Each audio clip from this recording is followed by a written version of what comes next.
கர்த்தருடைய பரிசுத்த நாமத்திற்கு மகிமை உண்டாவதாக. இன்றைய வானமன்னா ஏசாயா 41 அதிகாரம் 9 நான் பூமியின் கடையாந்தரங்களிலிருந்து உன்னை எடுத்து அதன் எல்லைகளிலிருந்து அழைத்து வந்து, நீ என் தாசன், நான் உன்னை தெரிந்து கொண்டேன், நான் உன்னை வெறுத்து விடவில்லை என்று சொன்னேன். இதில் நான் உன்னை தெரிந்து கொண்டேன், நான் உன்னை வெறுத்து விடவில்லை அப்படின்னு சொல்லி கர்த்தர் சொல்கிறாங்க. கர்த்தர் உங்களையும் என்னையும் தெரிந்து கொண்டிருக்கிறார். எதற்காக தெரிந்து கொண்டார் தெரியுமா?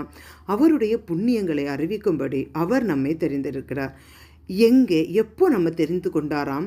தாயின் கற்பத்தில் உருவாகும் முன்னமே நம்மை தெரிந்து கொண்டிருக்கிறார். நம்மை தெரிந்து கொண்டது கர்த்தர் என்பதால் உலகம் நம்மை வெறுக்கும்.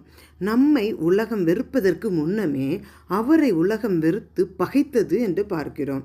இயேசு கிறிஸ்துவே உலகம் வெறுக்குமானால் நாம் இம்மாத்திரம். எனக்கு நண்பர்கள் இல்லையே, என்னுடைய பெற்றோர்களே என்னை நேசிக்கவில்லையே, எங்கள் உறவினர்கள் யாரும் எங்களோடு பேசுவதில்லையே என்று கலங்கி கொண்டிருக்கிறீர்களா? கவலையை விடுங்க. கர்த்தர் உங்களை நேசிக்கிறார். கர்த்தர் உங்களை வெறுக்கிறதில்ல.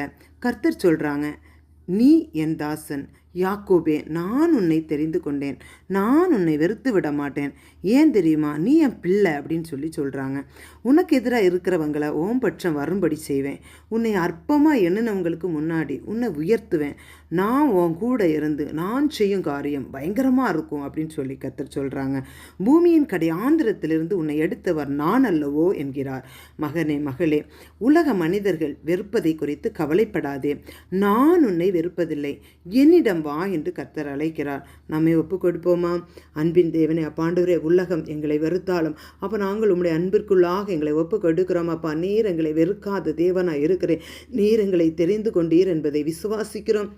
அப்போ அந்த அழைப்பிற்கு ஏற்ற விதமாக நாங்கள் மண்டை சேர உண்மையே ஏற்றுக்கொண்டு உமக்கு சாட்சியாக எப்போதும் ஆண்டவர் உம்முடைய அதிசயங்களை உம்முடைய மகத்துவங்களை அறிவிக்கிறவர்களாக என் தேவனங்களை மாற்றும்படியாக ஜெபிக்கிறேன்.